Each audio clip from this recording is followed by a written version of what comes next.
पुत्र जीवक दवा विवाद मामले पर बाबा रामदेव कुछ बोल रहे हैं, प्रेस कॉन्फ्रेंस कर रहे हैं, उन्हें सुनते हैं।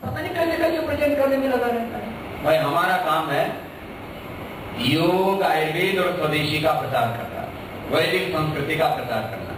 भाई इसमें विरोध तो होंगे, अवरोध तो आएंगे, उनको भी जितना जरूरी होगा उतना बीच बीच में आकर के यहाँ बताते रहेंगे। हमने सोचा था कि शायद सत्ता परिवर्तन के बाद हमको ज्यादा विवादों में लोग नहीं घेरेंगे, लेकिन भाई कोई हमें छेड़ेगा तो फिर उसको छोड़ेंगे नहीं, ये हमने भी तय कर दिया है।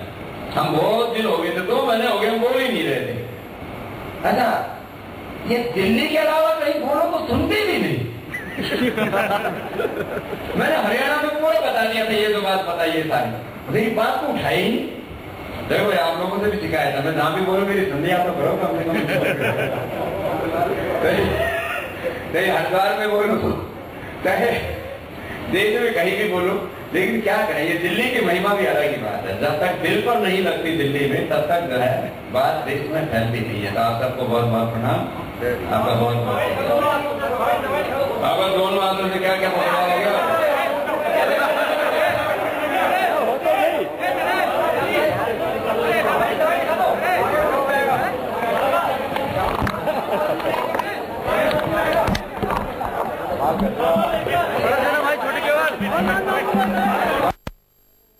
सब लोग बेकार हो रखे, कमालबाजी करेंगे।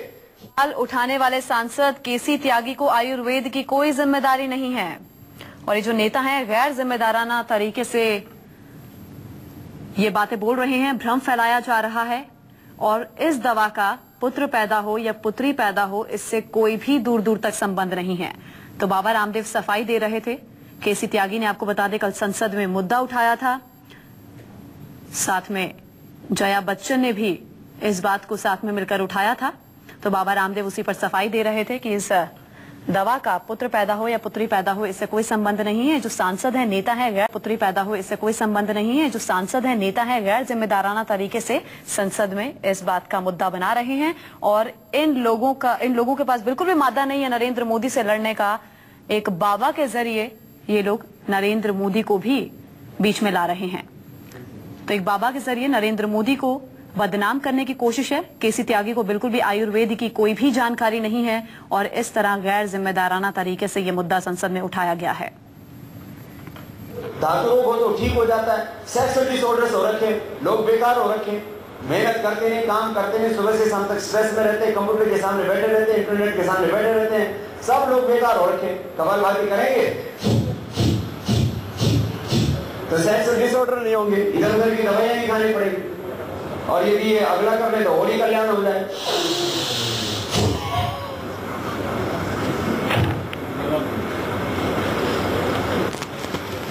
देश की संसद में झूठ बोलना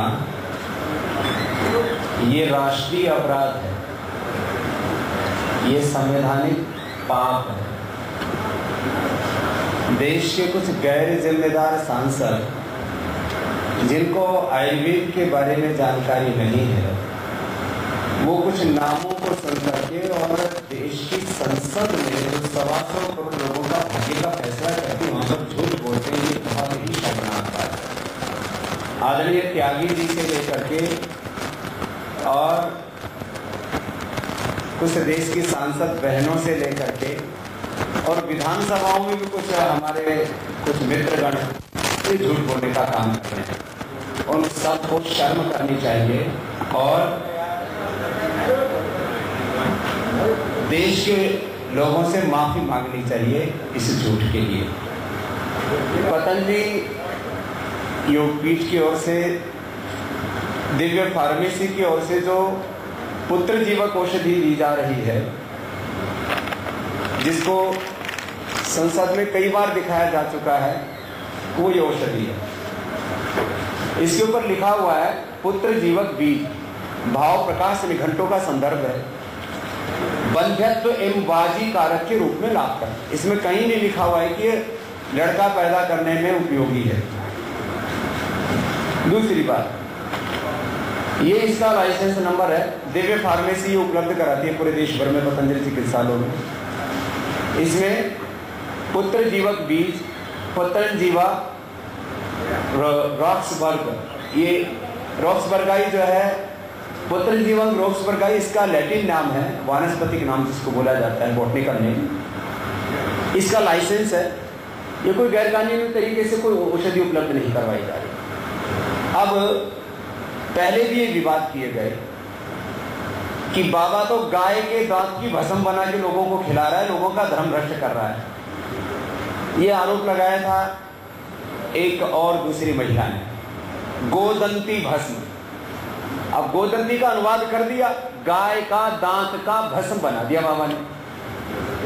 अब कल को कोई और उठाएगा और विवाद क्या उठाएगा कि बाबा ने दारू हल्दी लोगों को दारू पिला दी। कल को कोई कहेगा सर्पगंधा बाबा ने सर्प रगड़ के घोट के पिला दिए लोगों को।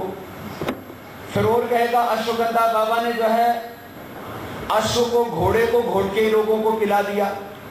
गोक्षुर गाय का खुरका लोगों को पाउडर बना के खिला दिया, धन भ्रष्ट कर दिया। इस तरह की भ्रांत चीजें, बहुत शर्मनाक बात है। आयुर्वेद के बारे में थोड़ा जानो, उसके बाद उसको। तो बाबा रामदेव सफाई देते हुए केसी त्यागी ने कल संसद में मुद्दा उठाया, उस पर सफाई दे रहे थे कि इस दवा का पुत्र पैदा हो पुत्री पैदा हो इससे कोई लेना देना नहीं है, कोई संबंध नहीं है। हमारे संवाददाता कुंदन भी हमारे साथ मौजूद है, उनसे बात कर लेते हैं। कुंदन, रामदेव ने तो साफ कहा कि कोई ऐसा संबंध नहीं है इस दवा से कि पुत्र पैदा हो या पुत्री पैदा हो, और दूसरी बात बहुत ही शर्मनाक बात है कि गैर जिम्मेदाराना तरीके से ये सांसद जो हैं संसद में बोलते हैं, मुद्दे उठाते हैं। बिल्कुल, इस पूरे विवाद के बाद बाबा रामदेव ने हालांकि एक बात मानी कि आगे आने वाले वक्त में वो जब दवा बिकेगी तो उसमें एक वैधानिक चेतावनी जरूर डाल देंगे कि इस दवा से किसी को पुत्र पुत्री होने की कोई आप ये न माने, और ये बांझपन दूर करने के लिए है। और इसके अलावा जहाँ तक दूसरी दवाओं का सवाल, हम लोगों ने सजेशन किया कि क्या आप दवा का नाम क्यों नहीं बदल देते, क्योंकि एक तरह से ये प्रमोशनल एक्टिविटीज के तौर पर बिक रहा है दवा, इस वजह से ये दवा बिक्री हो रही है। उन्होंने कहा फिर हम किस किस चीज की दवा बिकेंगे। उन्होंने पूरी एक लंबी फहरिस्त सुनाई, जैसे आपने प्रेस कॉन्फ्रेंस में शुरुआती दौर में सुना। के अलावे उन्होंने कटाक्ष भी किए, खासकर जया बच्चन को उन्होंने कहा कि आजकल एक्टिंग का उनके पास कोई काम नहीं है, तो अच्छा होता फुर्सत में कुछ वक्त निकाल के जड़ी बूटियों के बारे में जान लेती। उन्होंने उनके पति मशहूर अभिनेता अमिताभ बच्चन का जिक्र किया और कहा कि वो एक अच्छे एक्टर हैं। बहुत बहुत शुक्रिया हमारे साथ जुड़ने के लिए। तो